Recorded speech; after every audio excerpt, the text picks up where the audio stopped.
Hello, whisperers. Welcome to the channel.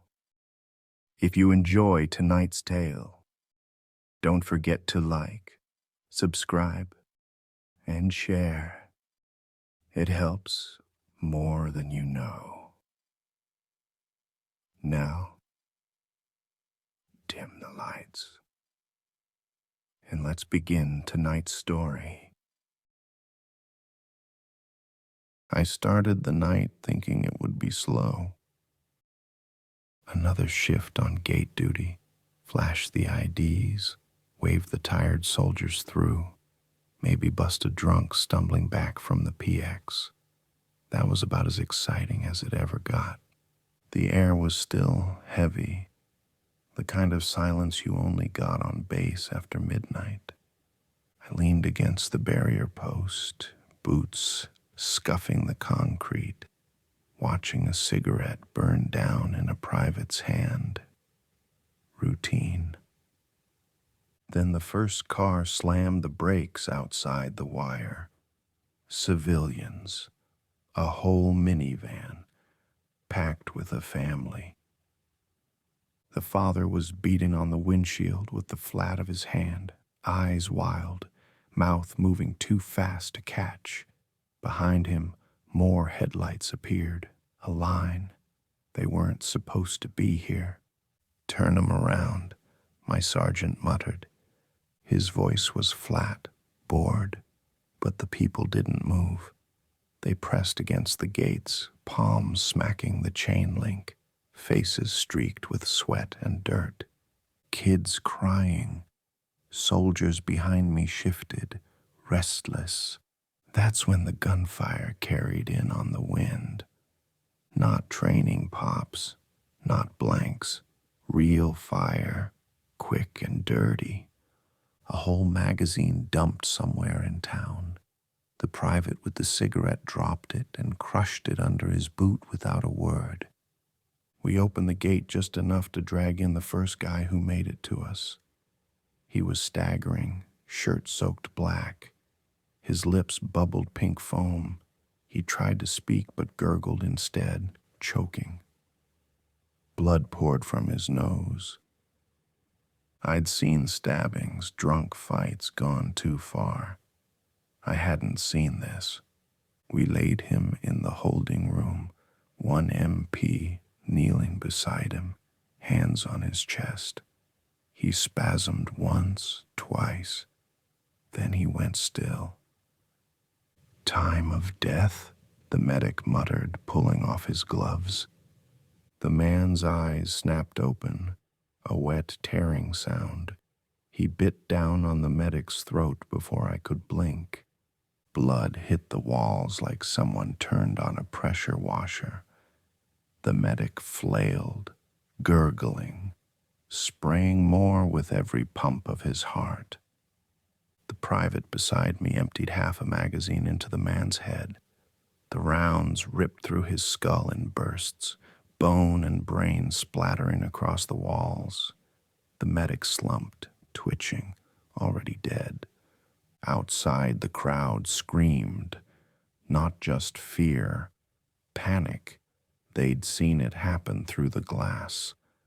I tasted iron on the back of my tongue and realized it wasn't my blood, but his, sprayed across my face. The sergeant's radio crackled, static-laced and harsh. Lockdown, gates sealed, no exceptions. The base sirens started howling. And just like that, gate duty turned into hell. The gate slammed shut, steel teeth biting into the ground. We dragged vehicles across to block them. Humvees angled nose first, tires screeching. The whole line rattled under the weight of bodies outside. Floodlights snapped on. White beams cut through smoke and dust, lighting up the faces pressed against the fence. Dozens of them, maybe more. Men, women, kids, all screaming to be let in, their voices blurred together into one ugly drone. Behind the civilians, shadows moved different, jerky, twisted. I squinted and saw them, figures running with that broken, stuttering stride, arms lashing out, mouths open too wide. The crowd didn't see it yet. Then they hit. The first infected plowed through the civilians like a bowling ball through pins, teeth tearing into whatever they caught. A man's face was half bitten off in seconds, his jawbone cracking like kindling. A woman went down, her stomach torn open so fast her intestines slopped onto the dirt. The floodlight caught it all in sick clarity. Civilians tried to push closer to the gates, climbing over each other, hands shredded on the wire. Some made it halfway before getting yanked down, buried under the horde. The fence groaned, steel straining. Infected bodies hurled themselves against it, climbing, clawing, snapping fingers through the gaps. The sound of nails dragging down chain link set my teeth on edge. "Open fire," the sergeant said. Flat. No hesitation. We lit them up. M4S sparked steady, controlled bursts. Brass casings clattered at our feet. Muzzle flashes strobed over pale, bloody faces. The first row of infected dropped, but more climbed over their corpses.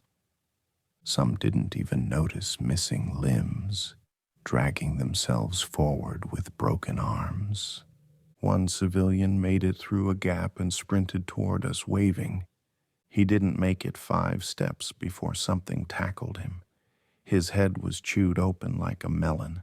His body twitched while they fed. The stink hit me, copper and rot, sweet like spoiled meat. It rolled across the gate line, thick enough to gag. I kept firing, mag after mag. My shoulder was bruised from recoil. My ears rang even through the plugs. And still they came, crawling over wire, pushing through the holes, hands reaching for us. Inside the base, more chaos. Soldiers breaking formation, running toward the gates to find their families. One punched another MP in the face when we tried to stop him. Someone fired a shot behind us. For a second, I didn't know if it was ours or theirs. My radio crackled with static, then a voice, thin and broken. Barracks compromised, multiple casualties, infected inside. The words hit harder than the gunfire. Outside, the fence finally gave. Steel links tore free with a shriek. The horde surged forward, trampling the last civilians, flooding the gap like a dam breaking. We fell back, boots slipping on blood-slick concrete. Lockdown was already a failure. We hit the barracks at a sprint. Doors wide open, lights flickering. The smell punched me in the throat before I crossed the threshold. Iron shit and something sour, like meat left in the sun. The first floor looked empty. Then my boot slid in something slick. I looked down. Blood. A dark pool spreading from a bunk shoved against the wall. The guy in it had no face left, just cartilage and bone where his nose should have been, tongue lolling out like a dead fish. Gunfire cracked upstairs, screams followed, the kind that curdle your guts. We pushed up, rifles raised. Halfway up, a soldier came tumbling down the steps. His throat was gone, just a wet hole, vertebrae showing like broken teeth. He hit the landing, twitched once, then went still. On the second floor, it was chaos. A dozen soldiers still alive, swinging rifles and fists, trying to fight their own brothers in arms who'd already turned. One was on top of a bunkmate, both hands digging into his stomach like wet clay. He pulled fistfuls of guts out, shoving them into his mouth, red slop dripping down his chin.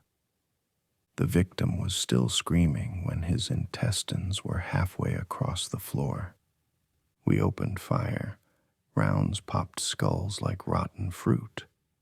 A jaw disintegrated in a spray of bone fragments, a half-eaten face snapping backward as the body folded.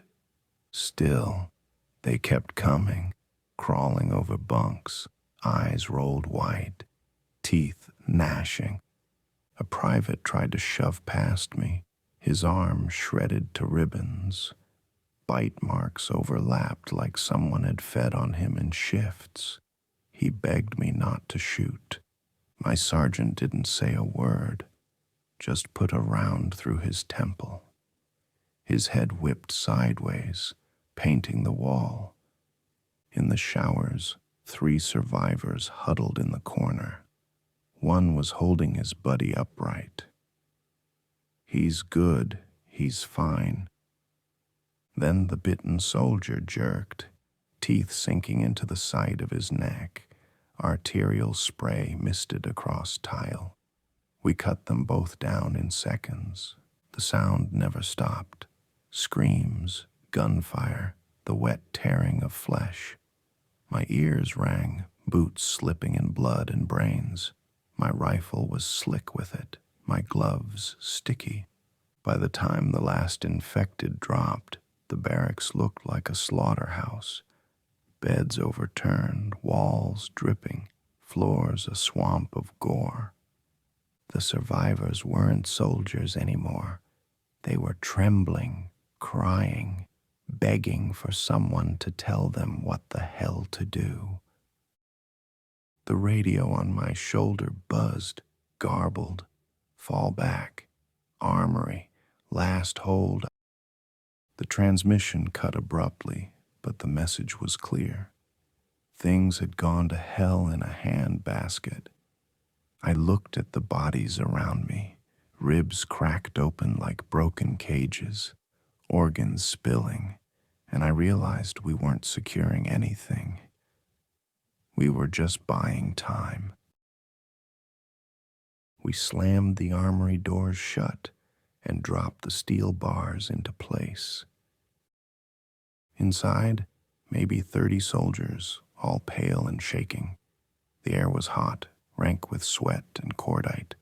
Everyone's eyes kept drifting to the corners, to anyone who looked too pale, too quiet.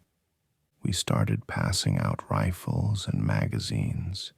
The racks stood like steel cages, rows of black rifles gleaming under fluorescent lights. Someone dragged in ammo crates, hands trembling as he pried them open. That's when I saw him, a corporal in the corner, sleeve pulled down over his arm. He was sweating, lips white. I knew that look. Before I could speak, another MP ripped the sleeve up. Bites. Deep, ugly crescents, meat torn to the bone. The corporal didn't even have time to beg. A round punched through his forehead, spraying blood across the stacked rifles behind him. The crack echoed in the concrete room. No one argued. Then the pounding started. Fists, dozens of them slamming into the doors. The sound was a wall heavy and endless, mixed with guttural moans. The steel shook in its frame. We formed a firing line, barrels aimed at the entry, muzzles steady, breaths held. The left door buckled, screws snapped, sparks flying. A soldier screamed and bolted for the back. No one followed. The steel folded in like paper, and the infected came through. They poured into the armory in a wall of teeth and claws, bodies slamming against ours. Rifles barked, flashes lighting up, faces split open, eyes rolled white, mouths chewing air. One MP went down under the pile. His screams choked off as his chest cracked open, ribs spread like snapped twigs. I saw a hand dig into the cavity, yank something red and pulsing free. His heart, it vanished into a gnashing mouth. Another soldier emptied a mag point blank into a woman's face. Her jaw exploded into chunks, tongue flopping loose, but she still crawled forward, teeth snapping in pieces. He tripped over a body, and she was on him, chewing his cheek off while he kicked and screamed. I fired until my rifle clicked empty. Swapped mags with shaking hands, fingers slick. Behind me, racks toppled, rifles spilling across the floor like bones. Someone dropped a grenade. It rolled underfoot, pin still intact. Thank Christ. The room was nothing but smoke, muzzle flashes and screams. Brains sprayed across walls. Blood slicked the tiles, pooling ankle deep. The stench of copper and shit was suffocating. We pushed them back, inch by inch, bodies piling so high we could barely step over them. Every face was someone in uniform, someone we'd eaten chow with, now shredded and snarling. When it was done, the armory was quiet, just the drip of blood and the ringing in my ears. The floor was carpeted in corpses, friends, strangers, things in between. Only a handful of us were left standing. The radio on my belt hissed, dead static. Then a faint voice, "Command, gone, every man for himself." And then silence. We didn't talk, we just moved. Loaded trucks, filled mags, left bodies where they lay. The plan was simple: get to the motor pool, roll out and pray the gates held long enough to push through. The motor pool looked like hell already. Vehicles burned in the open lot, black smoke boiling into the night. The stink of fuel mixed with the reek of meat cooking on steel. Half-torched bodies twitched against wrecks, skin bubbled and splitting. We piled into Humvees, engines rumbling loud enough to wake the dead, which they did. They came in waves, shadows crawling over fences, dropping into the yard, groans built into a low thunder. The first one hit the hood of the lead Humvee, face split wide open, teeth clicking against glass as it pounded the windshield with stumps. "Move." The sergeant's voice was dead flat. The convoy rolled, slow, wheels crunching over bones and shredded limbs. We laid fire out the windows. Barrels flashed, hot brass stung bare arms. A zombie's head burst like an overripe fruit against the bumper, skull fragments sticking to the grill. They swarmed, from the sides, from the burning wrecks, from underneath. One crawled under a truck, gnawing at the tires until rubber peeled away in strips. The Humvee sank, and the driver screamed when the windshield spider-webbed with hands. We pulled him out, but the mob pulled him back faster. His legs disappeared first, boots ripped clean off. bone snapping loud as a shotgun. His head went last, face still contorted, mouth open. Grenades went off, thunder in the night. The blasts turned the yard into a storm of fire and body parts. Chunks of torso rained down, one slapping wet against my vest. The stench of cooked blood hit harder than the shock wave. We crawled forward, every inch fought for. Headlights cut through smoke, beams catching faces pressed against glass, jaws slamming again and again. One Humvee stalled, engine coughing. Infected climbed the hood, pried the hatch open like a tin can. Screams cut short. Blood sprayed inside the cab until the windows went red. I fired until my mags were gone. Swapped to my sidearm. The slide jammed, slick with gore. I used the weight of it anyway, smashing skulls until my arms shook, until bone caved under the blows. We were ankle deep in corpses, in our own blood and theirs, and still they came. Teeth scraping steel, hands clawing skin. A buddy went down beside me, throat ripped out, spraying hot against my face. He gurgled, tried to speak. I shot him in the eye and kept moving. The convoy punched through the outer gates at last. The crash echoed, steel torn wide. Trucks roared into the night, tires spitting blood and ash. I hauled myself onto the last Humvee as it lurched forward, hands slipping on gore. Behind us, the motor pool was a furnace. Barracks burned, silhouettes twisted in firelight.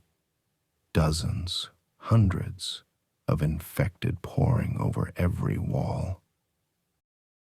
The last thing I saw before the smoke swallowed it all was the base drowning in fire and bodies. We hadn't saved it. We'd just survived long enough to run.